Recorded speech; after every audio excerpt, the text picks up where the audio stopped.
Hi there. Welcome to another episode of the Just Listen to Yourself podcast with Kira Davis. I am your host, Kira Davis, right here on the FCB Radio Network. And man, oh man, so much has changed since the last time we talked. I cut a podcast 5 days ago on the coronavirus. I just thought some of my listeners might want to hear from me about it and make their own judgments. And I'm recording now on St. Paddy's Day, March 17th, 2020. All the festivities have been canceled. The whole world's been canceled. It's insane. Just 5 days later, I hardly even know what to say. I don't know how you're doing. We're doing okay. We were able to stock up on groceries and stuff before the crazy stuff hit. I just had a feeling it was coming, and so I was able to stock up on some provisions. And then we live in the suburbs, so things are kind of moving along. They're definitely slower. The shelves there's a lot of bare shelves, but there's food running through the grocery stores and we're getting shipments. So it's not as crazy here as it is in other places like San Francisco, completely shut down. We knew that was going to happen though. And you can go back and listen to my episode on the homeless situation in California to hear me talk about why we've been saying for months and months that we're not prepared for an outbreak here in California because we have a huge homeless population. And Dr. Drew has always said he thought that the plague would be the thing that was about to come out of the homeless population. And then once it reaches general population, then it's an epidemic. And he was right. Now, it looks like it's not going to be the plague, but it's going to be coronavirus. And we have no way to contain our homeless population. The California government has handcuffed itself and law enforcement to no end. It's just insane. But I'm not going to go into all of those details. You can go back and listen to that episode on why homelessness in California is so bad. And if you don't know much about what's going on here and you think it's a housing issue, I would like to challenge you to go back and listen. You're going to hear some stuff that will leave your mouth wide open. It will shock you. But now we're going to start really feeling the effects of our homeless policy here in California, and that's worrisome to me. But again, I live in the suburbs, so we're not as densely packed out here. So that's something for us, but our city populations are going to have a tough time in the next, few weeks to few months. So we'll see what happens. I hope that you and your family are well, wherever you are. I hope you're well. I hope you're provided for. I just want to encourage everyone to go out and check on your neighbors. Make sure people have what they need. If you've got extra toilet paper, give them some. There's a lady in my Bible study the other night, and she was like, I didn't get to do shopping before everything hit, and we're down to 3 rolls of toilet paper. She has 2 little kids. So she's like, we're stuck. I can't find any toilet paper anywhere. So we had Bible study actually that night, and everyone brought her a roll of toilet paper, just 1 roll. We all spared 1 roll. So she got stocked up for at least a little bit, at least until she could get out and find some. So take care of each other. This is a moment in time. It's what I said on the last podcast, and I still believe it. No matter what's changed, no matter how crazy things have gotten, I couldn't have predicted even then that schools would shut down, and here we are.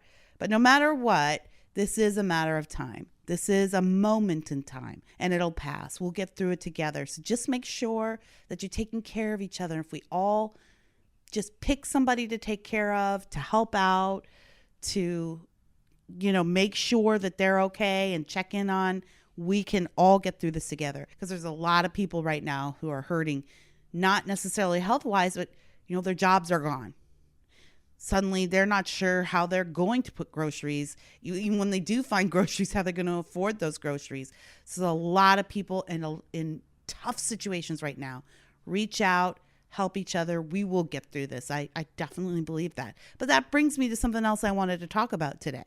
And that's bailouts, because today on March 17th, we've been talking a lot about bailouts in the media. And Trump has been saying that he is planning on signing some bailout packages. He wants to bail out the airlines, maybe some of corporate America.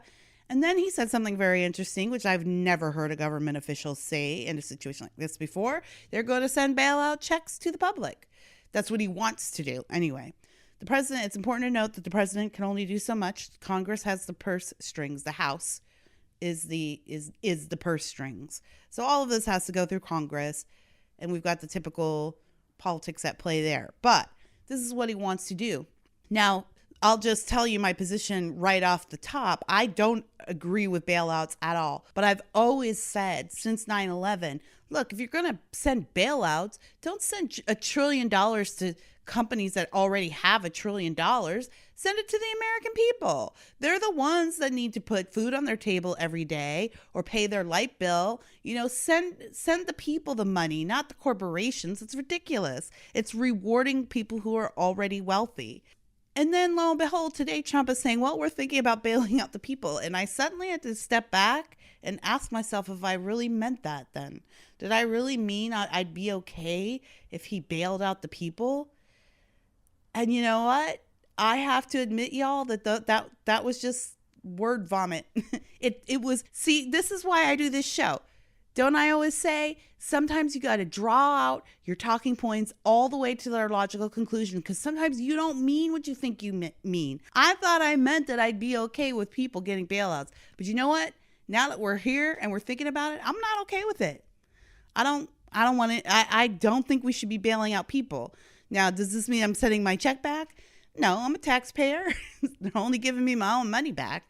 But I don't think that we should be doing bailout. I think if I'm true to my intellectual position on this, then I have to say no to the bailouts of the American people. That being said, before we get started here, I just want to make sure that you all know where I stand. I'm making no moral judgments on this. If you're excited to get a bailout check, great. If you're out of work and you're really going to need this, great. No hard feelings. I'm not judging you. Again, this is a thought experiment, and Kira Davis has no control over whether or not bailouts come or don't. All I can do is give you my opinion and my intellectual take on it. After that, it's up to you. It's up to the government. This has nothing to do with me. So just wanted to put that out there. If you're pro bailout, if you're excited to get your $1,000 check because you've really been hurting, no judgment here. Not making any moral judgments on the value. Like if you're conservative, am I going to say you're not a conservative? No, I'm not. I'm only talking from my point of view here. Also, I would like to say that there are a lot of people out there right now, particularly people who are part of the Yang gang, who love Andrew Yang, who are kind of thumbing their noses at everyone, say, this is socialism. See, now we're going to give people $1,000.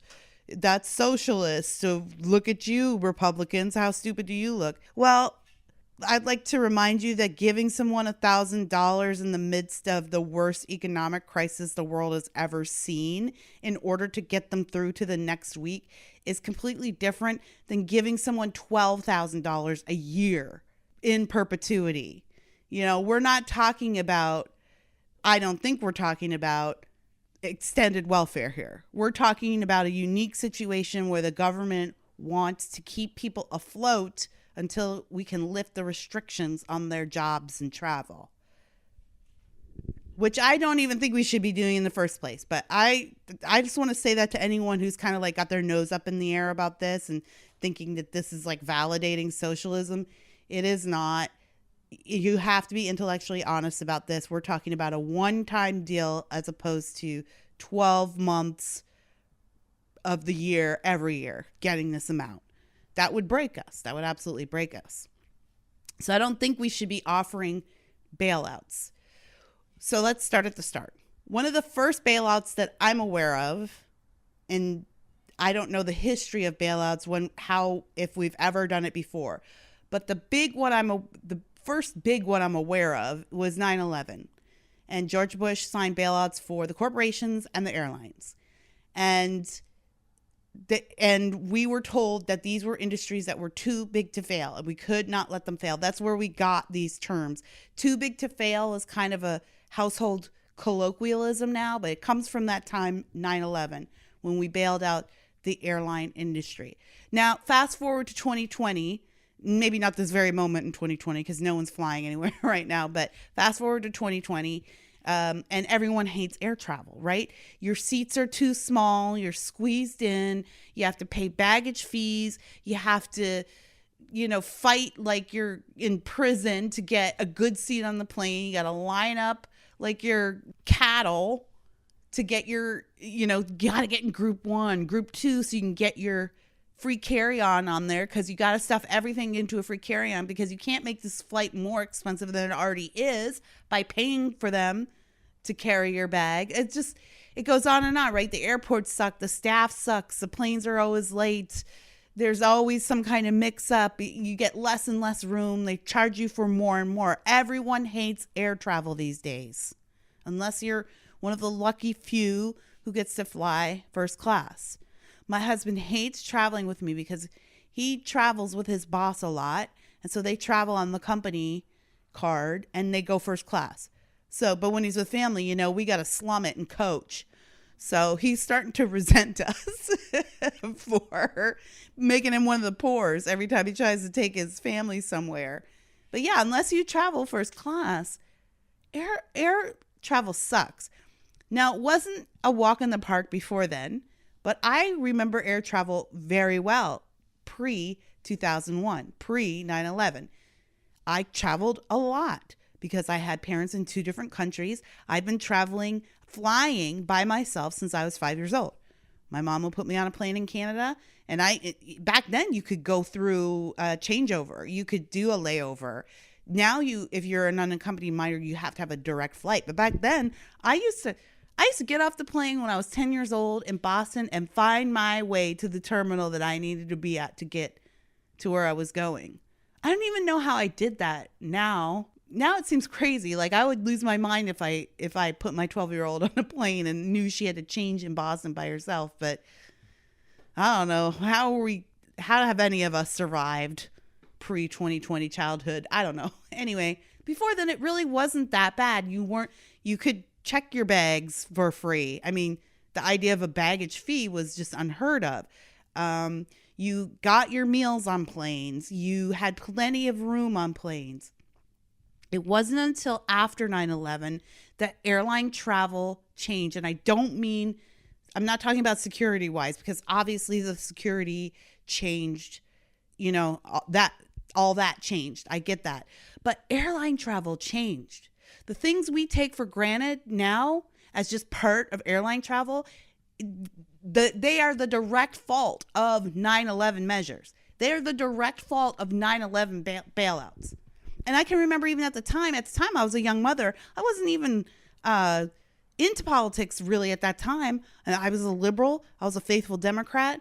And even at that time, even I said, I don't think this is a good idea, because if you bail out the airlines, then what incentive do they have to make the product better or to fix the product for the consumer? You get all this government money. I make the same argument with my school choice episode. And this is why I believe in school choice and why I believe public schools fail so much of the time. It's because when you stop making the customer a part of the equation, then the producer has no incentive to treat you well or to shift things around to make your experience better. Failure gets rewarded. And that's the opposite of the free market. That's why I love the free markets. And I think the free markets are always the best way to deal with any kind of economic stress. You can't take the consumer. The consumer is a very necessary part of a healthy market system, because the producer of whatever you're buying has to have incentive. Incentive is profit. And part of that profit incentive is treating customers well so they'll come back to use your product more. They'll buy more of your product. Public school doesn't have to do that. Public school can fail and they still get hundreds of millions and billions of dollars a year. You can have 4 teachers in your school arrested for sexually violating the children they're teaching, but that place isn't going to close down. If the McDonald's down the street has 4 employees that get caught sexually violating children, it's probably going to close down. But the public school is not. Do you see what I mean? There's no incentive to treat the customers well because the money's coming in with or without the customer. And that's what happened to the airlines. So what happened was the airlines got their big bailout.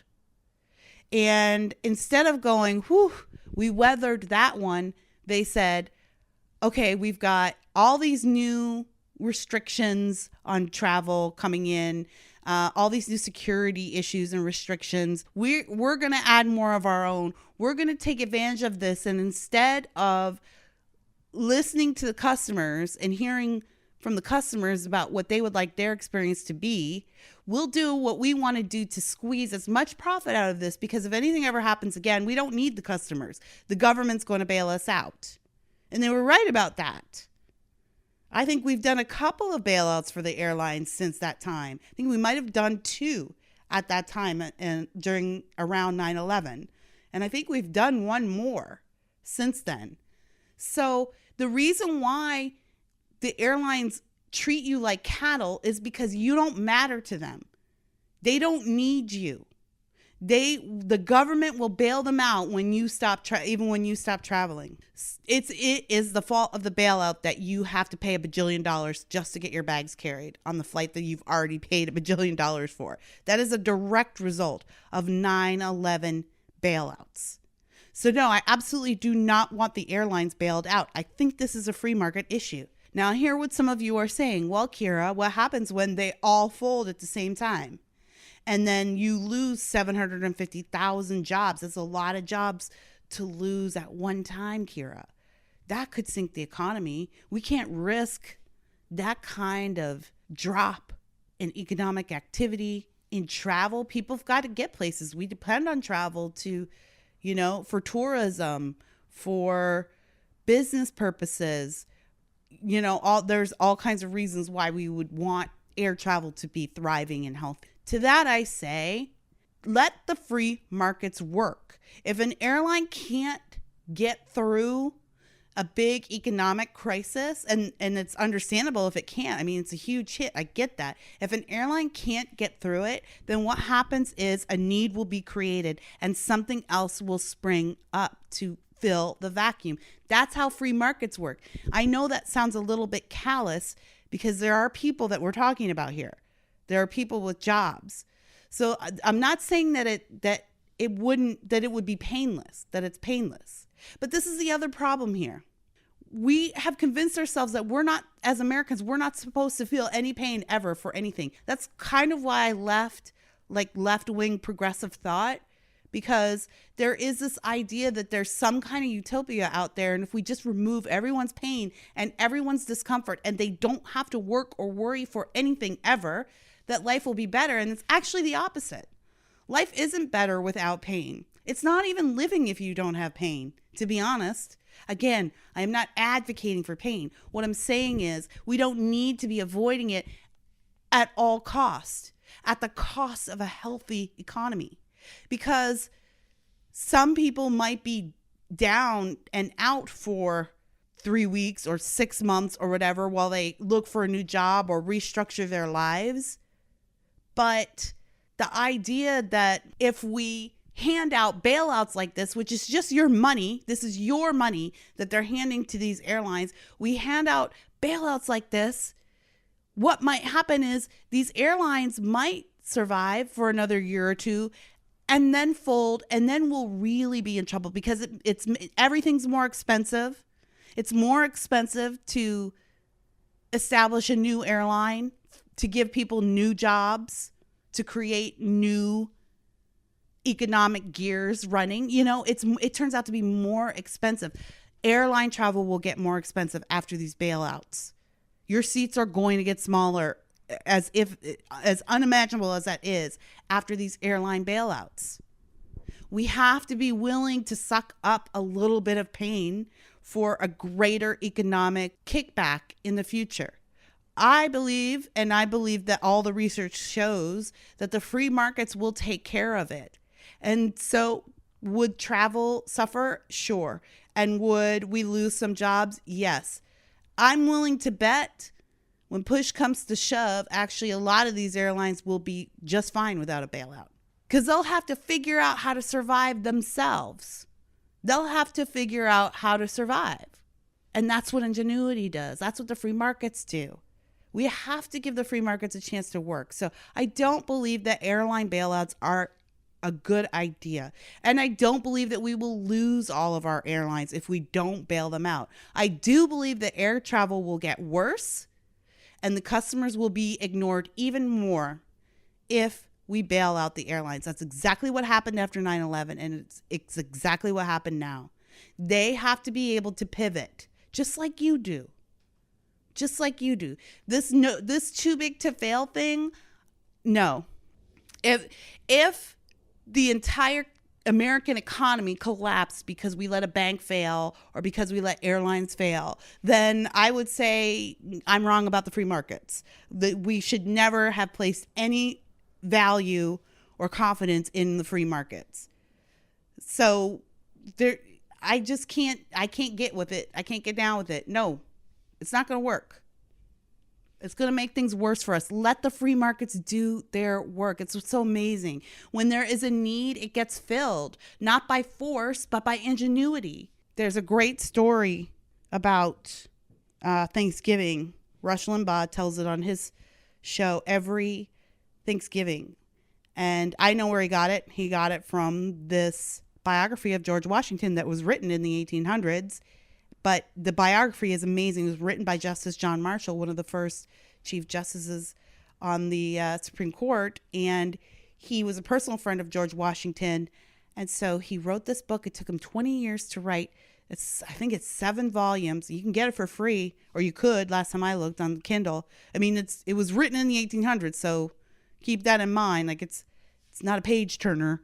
But one of the fascinating things he did was he sent out his interns, and they fanned across the United States, and they pored over the documents of every colony and every state. And they basically told a history of every state, because he wanted to set up how America formed and how that set the stage for a guy like George Washington. This is a fascinating history lesson. So it's in there, this story of the first Thanksgiving. It's buried in there. Rush Limbaugh kind of has almost trademarked it, but this is where he got it. So I guess I just tell you all that to say that don't worry if you're nervous about Rush Limbaugh telling the story. I actually read it at its source. I own it. What happened was when some of the first colonists arrived before America was America, I guess in the late 1600s, one of the things that they wanted to do was to set up kind of a socialist system. I don't know that they called it socialism at the time, but communal living, where everybody, had their job, but then all of the products that you produce went into the community pot, right? And so everyone was provided for. Everyone built. If you were a carpenter, then you built other people's houses. And if you were a farmer, you grew their food. And that was that. There was no barter system. It was communal living, total and complete communal living. And they really felt like this would be a great way to start out life, because they came from a system where they were servants, and they wanted a different kind of life. And it sounds good. I mean, to me, even to say it out loud, it sounds good. Everybody providing for everyone's needs. No worry for money. No worry that some things can't be afforded, like true charity, true community support. Well, it always sounds good in theory, but the problem is always human nature. And what happened is that people started to get resentful because there were some people who didn't work. They didn't work for whatever reasons. Maybe they had no marketable skills. They couldn't produce anything that was useful, or they were lazy and they didn't want to. There's a lot of records of people complaining, writing to the leader of the community. I can't remember what they called the leader, but his name was Captain something. And they were writing to him and just saying, this isn't fair. I'm a farmer. I have to work from sunup to sundown, and I have to provide for my own family, but I don't even have enough food left over for my own family because I have to give everything to the community pot. Meanwhile, Jimmy Bob Joe over there has kicked up his feet all day long and just has been talking to the milkmaid all day long. He hasn't done any work. People started getting upset and they started producing less because the farmer said, what's the point? What is the point of me doing all this work and trying to grow the best vegetables I can grow when I don't even get to enjoy them in any way? I don't get to eat them. My family's starving and I'm not even getting paid. to do this. And that kind of seeped around the whole community, even the blacksmiths and the seamstresses, and people were just getting tired of working to give away their labor and not have anything in return.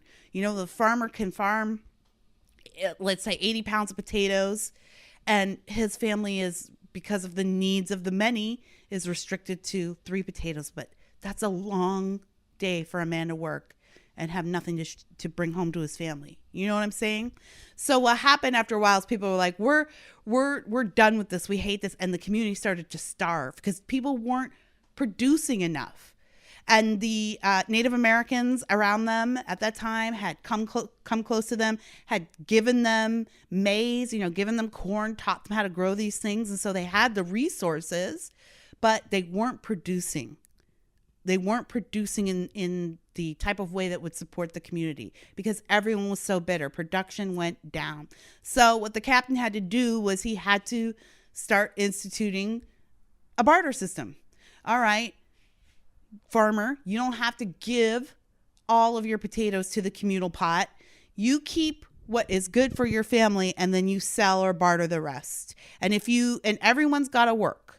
Everyone's got to do something, and if you don't work, then you don't eat, basically. And then I think he started throwing people in jail. Like if they were being too lazy, I think they had to go to jail. But what happened is once they moved to a barter system, production ramped way up. Suddenly the community was hugely successful. And the first Thanksgiving, they invited their Native American friends who had showed them how to grow these lovely new vegetables and lovely new products.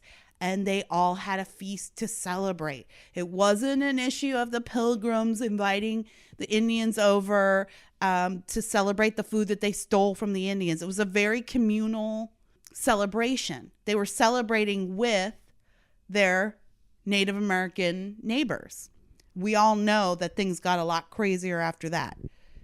However, the story of that first Thanksgiving is really a story about productivity and human nature and how people are driven to produce and produce well when there is a return, when there is an incentive. That's just human nature. So I know that we would all love to live in a community where no one needs anything and no one ever has to ask for anything. The Garden of Eden seems like that's how it was supposed to be in the Garden of Eden.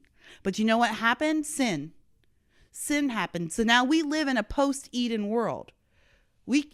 It is ignorant to think we can be Adam and Eve, that we can just live in the society where everything is provided and there's no real work and all of our needs are provided for and there's no pain. I think that's how God meant it to be. And I think that's how it will be one day. But to think that it can be like that now is to ignore human nature. If we give the airlines a bailout, they have no incentives to produce for their customers. Okay, next point. Government never shrinks. You probably heard me say this a lot over these episodes. Government never shrinks. It only gets bigger. This is the problem I had with paid family leave. I did a little I can't remember which episode it was. The episode might have been on socialism, but it wasn't about paid family leave, but I mentioned it because it was just coming up in the Trump administration. Donald Trump has been a huge supporter of paid family leave, as has his daughter Ivanka. She was really the driving force between getting paid family leave passed through Congress. I don't think paid family leave is a good idea. And some people wrote me in and said, well, what if you could do it so that it's kind of it has a negative effect? In other words, you're not mandating for businesses to pay for the family leave, because the problem I have with it is paying somebody who's not working. Like, I get it. I'm a mom. Rah, rah. We want women in the workplace. We want to make work easier for women, blah, blah, blah. I get all that. But I just think that if you're a business owner, it just makes no sense to pay somebody who's not working. That's why I have a real problem with like a lot of public pension plans. Not private. If your company wants to offer you that and that's the deal you make, that's the deal you make between them. But as a taxpayer, I should not be paying anyone who is not working. So I had a real problem with the family leave. And someone said, well, what if they just took it out of Social Security? So you're just kind of taking it out of your future Social Security. And that way it's not costing the business owner anything, and it's not really costing the system anything, but it's just you kind of taking your own money out of the future to take your leave now. To which my response is government never shrinks. If that's how it starts, then in a year or in the next election cycle, when someone needs something to run on, they're going to say, you know what? Social Security isn't enough. This is not enough money for this mom to be pulling to help her stay home with her child. We need more money. We need $1,000 a month. That's what moms need, $1,000 a month to help them pay for childcare. And then in the next election cycle after that, someone says, $1,000 a month is not enough. Cost of living is growing. Childcare is really expensive. We need more women in more areas of the economy. We need to get them out there. We need to be giving women $2,000 a month. It's the same way in Canada with socialized medicine. Everyone thinks they love socialized medicine, but you know what happens when you get socialized medicine? You never stop arguing about socialized medicine. You never stop arguing about how much money needs to go into the system. Every election in Canada since the 1980s has been an election about universal health care, even though they have it. So we in America think, oh, well, they have it. They've got it fixed. No big deal. Now everybody's got everything they need. No, it is a big deal. It's still a big deal to this day. People still argue over it. People run elections on it. Every election is about how much more money needs to get poured into the system. Government never shrinks. If we get $1,000 bailout check next week and the airlines get bailed out and some corporations get bailed out, how long is it before somebody says, well, you know what? Precedent has been set. And people were super happy with that $1,000 that they got. What if we could give them $1,000 for like 3 months of the year? And that way we'll just know that the economy's always going to be chugging along. It's like, we'll Andrew Yang it, you know? Government never shrinks. There's always going to be somebody running on the idea of, we did it once, we should do it again, and then you know what? Why don't we just make this permanent? Why don't we have a set amount of money that we give to the airlines as taxpayers every year just to make sure they keep running? So I get the idea of a bailout for the individual or the airline, but I do not trust the government to make this a one-time thing, to make this an extraordinary circumstance. 9/11 was an extraordinary circumstance. Never seen anything like it before then. We had just never experienced anything like it here. Maybe Pearl Harbor would be a good example, but even Pearl Harbor didn't shut down all travel, air travel, everything for 10 days around the world. It didn't completely shut down the economy. 9/11 was an extraordinary circumstance. We were told we would only do this once. And now bailouts are just like second nature to us now. So I don't support bailouts because I just think it keeps this ball rolling for more and more and more. And again, the free market issue, right? Once the private entities know that they're just getting more money from the government whenever things get a little tough, they don't have an incentive to make your experience better, the customer. Bailouts take the customer out of the equation. The only justification I could make for the government giving you $1,000 a month or this month is that it's your money anyway. It's your taxes, mostly. Some of y'all out there don't pay taxes, right? I can't stand it at tax season time when my cousin from, I'm not even going to name any names, but how many people get on Facebook? I just got my new car with my tax refund. And I know you haven't worked in 3 years. You got your new car with my tax refund, which, by the way, I don't get a tax refund anymore because my husband and I grew up in poverty. And so we worked really hard to become middle class. That's what we wanted for our lives. That's the American dream. But what they don't tell you is when you get here, they punish you. You are punished. We pay so much in taxes. We give so much of our money to the government for things we can't avail ourselves of. Nobody tells you that when you're scraping your way out of poverty, that you're going to get, we're not even at the top, but for us it's the top because middle class America was our American dream. So, We've done that. And then you get here and then you're just so hated by other people and the government. The tax situation is crazy. Anyways, maybe the argument for individual, quote, bailouts is that it's your money anyway, which I guess is better than your money going to the airlines. You know what I'm saying? Like, if I have to choose one, I'll choose the individual bailouts because it's our money anyways. But maybe the better thing to do, instead of, again, handing out checks, handing out cash, is kind of what they're proposing now. How about we suspend tax season? How about we end tax season? Maybe I should put this on the chart for another day. Why we don't need the IRS. Why we don't need a tax season. We could just suspend all income tax for the next 6 months and watch this economy explode. Watch innovation explode. Buying, home ownership, just by suspending all federal income tax. Now you might be saying, well, what does the government, use for defense spending or this spending? Well, what happens is the government has to make some cuts, right? The government's got to do some things differently the way you do when budgets get tight, but probably not that much. In fact, with the economy booming, you make all that money up on the sales tax. People are buying more. So the sales taxes go up. I don't know. It's just a thought. I'll explore it further in some other episode. But yeah, like instead of a bailout, how about just releasing people from some of the ridiculous government red tape that makes our lives harder and more expensive every day? You've already seen Trump do this with the testing. We should have had a bunch of tests out already. But you know what? It takes, in some cases, it can take the FDA 10 years to approve a treatment or a test.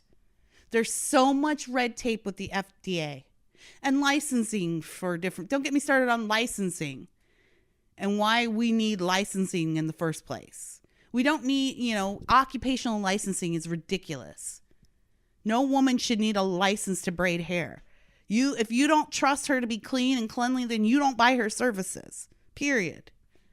This is what I'm saying. The free market takes care of this stuff. The free market says, okay, if this woman is spreading lice to her clients because she's so unclean, eventually she can't sell her service. So she doesn't have a business. Her incentive to keep her station clean and keep her home clean as she's braiding people's hair is because she wants more people to come back because they have money and then they pay her. And then she pays her rent, and then she gets more clients, and so on and so forth. So Trump said this is the longest month already. This is Tuesday, Saturday or Sunday, I guess. He said, I'm lifting all the restrictions on the FDA. We're signing an emergency executive order. FDA can just go without all this red tape. We don't have to jump through these hoops. And the markets shot up immediately. Immediately, the markets responded to the idea of the red tape being removed. We don't need all this red tape. Take off the red tape and watch the economy explode. And then there will be jobs to fill these gaps that we're feeling right now, that we're having right now. And there will be more businesses popping up. The red tape that we are so conditioned to believe that we need is actually strangling us. And when you see the government lift it, like we're seeing this week, we're also seeing we don't need it. Well, Kira, how do we provide for people who are out of work? This is a big one because we're talking about people's lives now. And that's a big deal. And I don't want to make light of that. Like I'm middle class here. Right now, I have a job where my income really just depends on me being at home and being online. And so far, my husband's business is doing okay. So I get it that, I'm one to talk, If I was still working at the coffee shop to pay my bills, if my husband was still waiting tables to pay bills, and we woke up and everything's just gone to hell and we don't have a job, yeah, I'd be super worried. And in a place like California, almost everyone lives paycheck to paycheck here.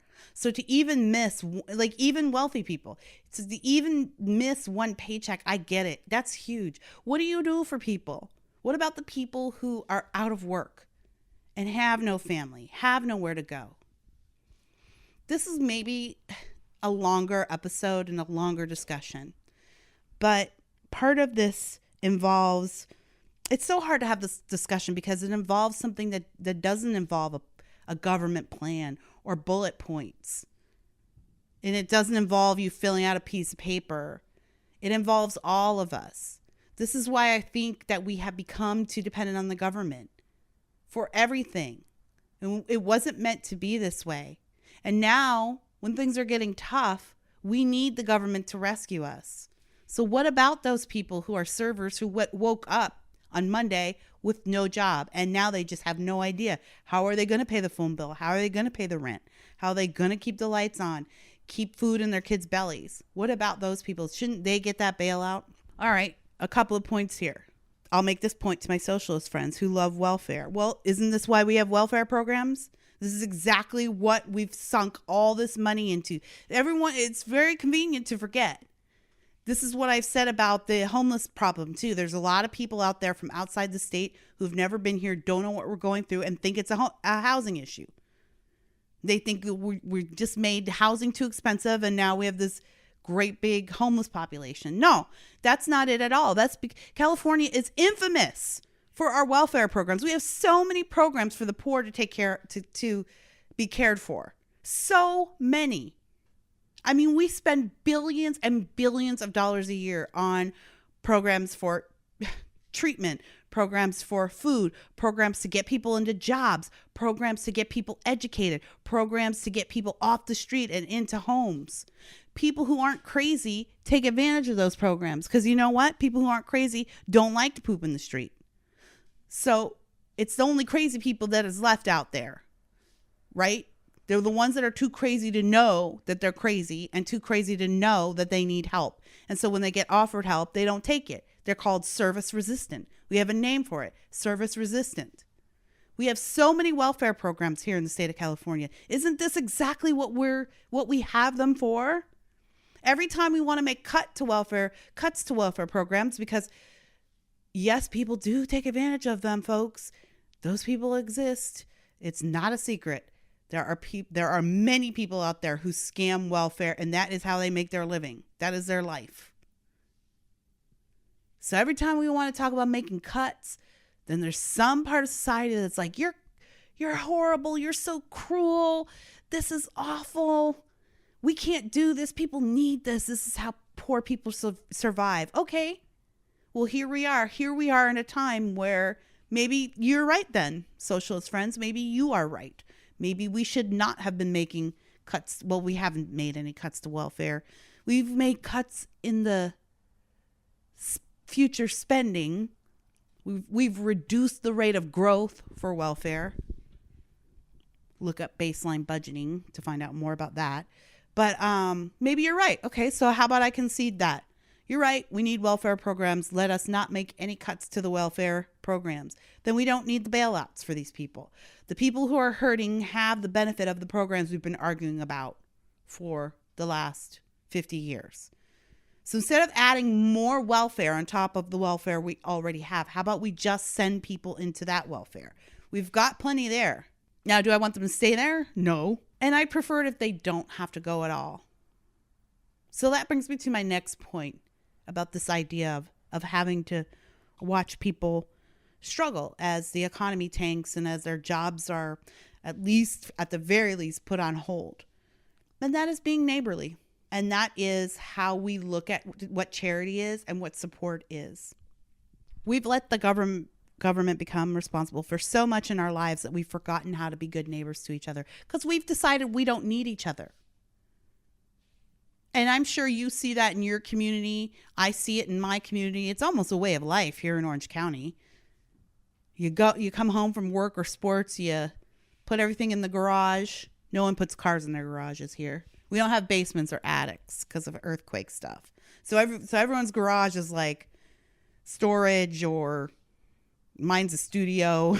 My friend built a little mini bakery in his garage. I mean, everybody, you come into the garage, you put your stuff away and you put the garage door down and you mind your own business. We've forgotten how to be neighbors, because whenever somebody's hurting, whenever there's a tragedy in this country, what's the first thing people scream for? We need legislation. We need some legislation. We had the school shooting. We need this legislation. There's a big fire. We need more legislation. It's the first thing we always scream for. We don't even know we're doing it. It doesn't seem not normal to us. It doesn't seem abnormal, but it is. It's weird.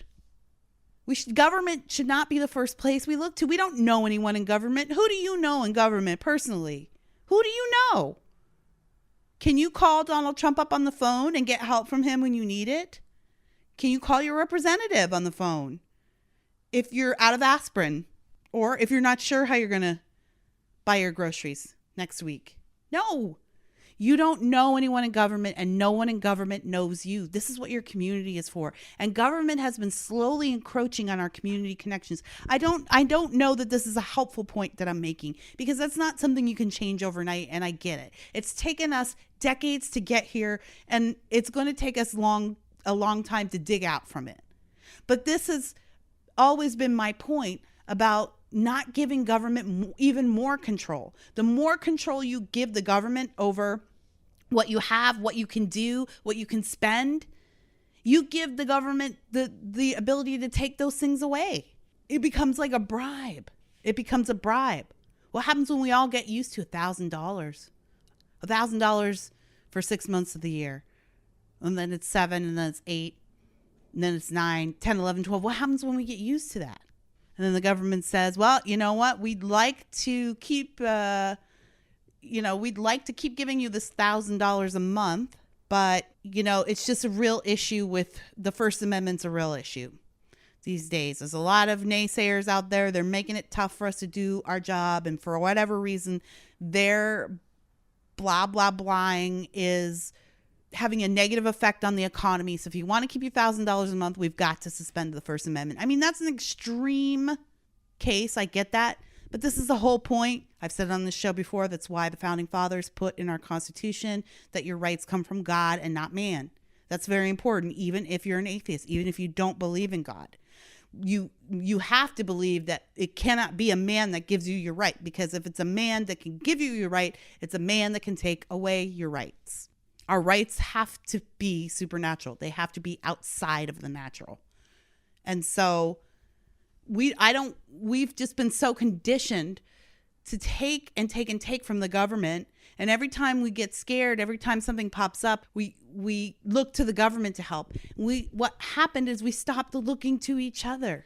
And then the government starts making you suspicious of each other in little ways. And so that kind of ruins the neighborly vibe. We've decided that we need the government to tell us who deserves charity, who deserves a piece of the pie, who deserves a piece of your pie. We leave that up to the government. The government does tax refunds for people who don't work. What are they getting refunded? They're not. It's redistribution. My husband and I worked our way into the middle class, and now the government takes a huge chunk of our very hard-earned income each year and gives it to other people who haven't worked for whatever reasons. So some of them might be like my niece, who has lupus, and she is in a wheelchair and on oxygen. And, obviously she's not going to go out there and get like a regular 9-to-5er. So there are people, like, I'm not making the judgment. I'm just saying it's going to people that aren't paying the taxes I'm paying. It's redistribution. That's the government telling us who deserves what. It's dangerous. It's dangerous. We don't want to get there. So no, I don't think the bailout is a good idea for individuals or for companies. It has ruined our sense of charity. Now, how would we, if I could live in the perfect society created by the perfect podcast host? That's me, Kira Davis, in case you were wondering. If I could live in that society, if I could snap my fingers and change everything, how would I change it? I would get government out of social services. I might keep a few instances, like if there are things that the state can do, there are some things that maybe the state can do better. I don't have a full roster of all the things they do. So maybe there are some things that the state can do better than an individual group. But I would stop letting the government be the first place people come for help. What I would do is I would keep the tax credit for charities, so 501c3. There's a reason government does that. There's a reason government gives tax breaks to charities, because charities do that work better than the government. And you want to encourage. When you tax something, you punish it and you get less of it. When you tax something, you punish it and you get less of it. Tax is a punishment. Don't ever let any politician tell you that they're taxing something to help. You get less of the thing if you tax it. Okay, so that's why they give charities tax breaks. It's not because the government's biased. It's because the government knows that charities do the work of social services much more efficiently than the government does. So you want to encourage it. So get the government out of it altogether. Let the government keep a roster. Maybe you register with the government. Maybe that's what you do. You register as a charity that provides XYZ. We're a charity that provides bread for people in need. Okay, then the government has a whole list of charities that provide bread. And when we hit a crisis like we're hitting now, the government puts out that list and says, these are the places that you can go to be supported. These are the places that you can go to get fresh socks, that you can go to get help with your rent, that you can go to find a babysitter. Instead of throwing these services to the government and making a government that is already overwhelmed with all kinds of services that they're supposed to be constitutionally providing, and therefore they're just messing everything up. Instead of having to go through a government that is faceless and careless and doesn't know anything about your community or the very specific needs where you live, you could go to a place, you could go to a community which is thriving with charity, because the government has compiled a list and educated the public on what their options are. And by the way, they're no longer taking that money out of your pocket to provide for the bread charity. That money's in your pocket. And then you get to decide. Maybe I give it to the bread charity. Only my $10 is actually going to be $10. If you got to send your $10 to the government in DC first, it's got to go through a bunch of hands before it gets back to the bread charity. And it'll come back as $5. So you've got more money in your pocket because the government's is taking less taxes because it's not doing all these social services. And then you get to give your money to the charity, or you get to give it directly to the person. What about just giving it to your neighbor? That's an option that we have, by the way. You can actually take money out of your pocket and give it to somebody that you see that needs it. And I'm not even talking about the homeless person on the street. But if you know your neighbor has no groceries, or you know your neighbor needs rent this month, and if you have that money, whatever it might be, I mean, in LA, that's an expensive proposition, right? You've got to have a couple of $1,000s lying around, but maybe you live in Des Moines where the rent is significantly lower than it is in LA. Maybe you can't afford $800 to pay your favorite waiter's rent next month. These are things we can be doing for each other. It's very dangerous when we ask the government to do it, because at some point we'll have to ask the government to stop doing it, because then they stop doing things for us and start doing things to us. That's how it always morphs into stuff being done to us. So I guess in that respect, I'm a libertarian. I can't bring myself to call myself a libertarian because I do have a lot of issues with the libertarian community. They got issues with themselves. I mean, you can ask a libertarian what a libertarian is, and you're going to get, 5 different answers from 5 different people. I can't call myself a libertarian, but I definitely am a conservative who believes in small government, and not all conservatives do. There are a lot of conservatives right now who call themselves conservatives who are just fine with more welfare, who are just fine with bailouts, who are fine with the family tax credit. Not the tax credit, the family leave policy. So everybody's got their price. I always say that. Everybody has their price. Even me, even you. My pastor plays a really fun game where he, if someone's around him and they say, oh, you couldn't get me to do that for all the money in the world. Like, I don't know if it's move bricks, Oh, I'd never move those bricks. You could never get me to move those bricks. My pastor he likes to start putting a price tag on it. He likes to drive it up in theory just to see what people's price is. So he'll be like, well, would you do it for $10? Well, no, of course not. Well, would you do it for 1,000? No, that's still not worth it. Would you do it for 10,000? Well, I guess I could deal with a backache and extreme heat for a day for 10,000. Yeah, I'd do it for 10,000. Sure. But he loves that game because to his mind, and he's absolutely right, everyone has a price and he's fascinated by what everyone's price is. So we all have a price. For a lot of conservatives, that price is paid family leave.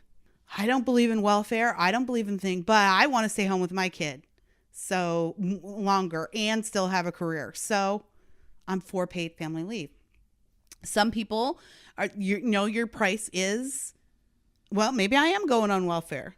I don't believe in welfare. I think it's a bad system. I don't think it works. I think too many people take advantage of it, but I'm struggling now and I need something. So this is my price, and I'm not even making a judgment on that. I'm not. I have my price. I don't know what it is yet. I mean, I'd sell myself for like burgers in the apocalypse. My bar is pretty low, guys. It's probably pretty low. I need my hamburgers and my popcorn. And so I probably have a cheaper price than most people when things, get rough. But I just say all that to say that everyone has their price. And there are a lot of conservatives right now who are throwing out their prices because they love this president and anything he says goes. And these are extraordinary times. Me, in this case, I don't think I've found my price yet. I don't think we need these bailouts. I think they're a bad idea. And I think it gets us into more trouble in the future. And by the way, if you're a liberal who is very nervous about a guy like Donald Trump, and you do worry that he is some kind of dictator or that he is, some kind of authoritarian and he's going to suspend elections and all that, if that's, by the way, he's not going to suspend elections. This is why we have a constitution. Read it and it'll make you feel a lot better. But anyways, if you're the type of person who's like, Trump is #literally Hitler, then you shouldn't want these bailouts either. You especially should not want these because you're handing this man over a lot of power, a lot of financial power. So you shouldn't be in favor of the bailouts either. Not while this guy's president. That's my opinion. I think at the end of the day, when it comes to tough times like this, how do we provide for people? We provide. And that's, my example is Jesus. And one of the things that Christianity teaches, I'm not saying other religions don't, but I'm a Christian, so this is the view I'm talking from. But one of the things that we're taught is to provide for our neighbors. Love thy neighbor. Everyone knows the golden rule. Sometimes I'll hear a socialist say, Jesus was a socialist, which is ridiculous. Jesus was not a socialist or a Republican or a communist or a Democrat.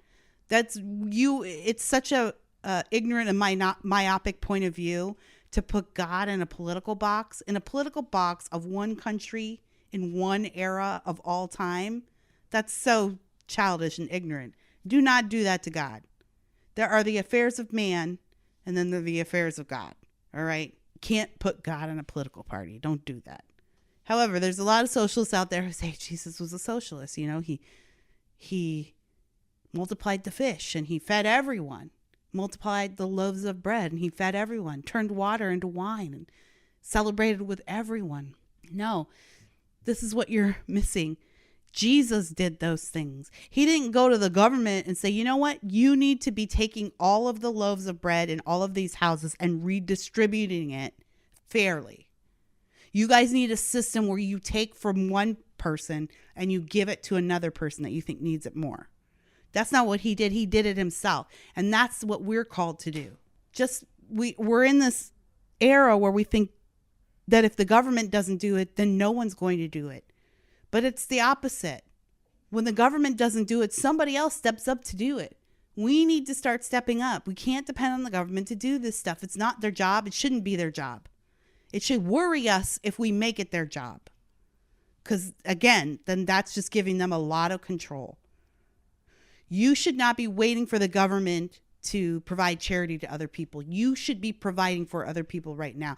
Maybe you are an amazing person, like you're a Mother Teresa, and you care for a bunch of people and you give your entire life to care for people at one time. Maybe you're that person, but maybe you're just like me. And you're just a housewife in suburban California, and you just knock on your neighbor's door and see if they need anything.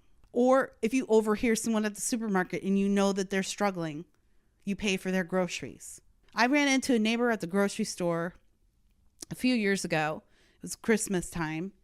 And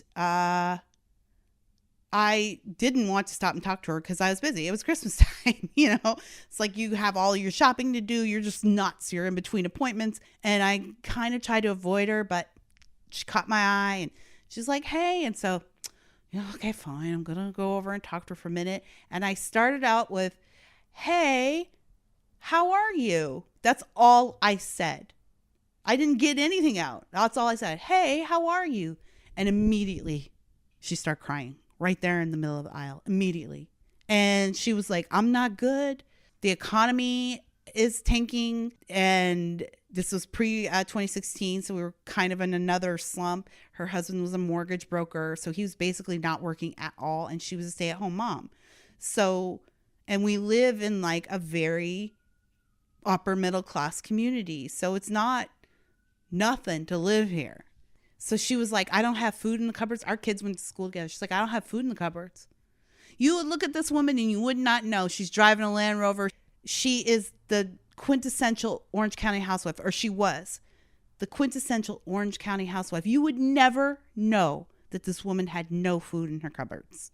And she was like, I don't have food in my cupboards. And I keep telling my son that well, I'm just on a diet. And so I'm not eating. Like the stuff that I do have goes to my son. He eats. We don't eat.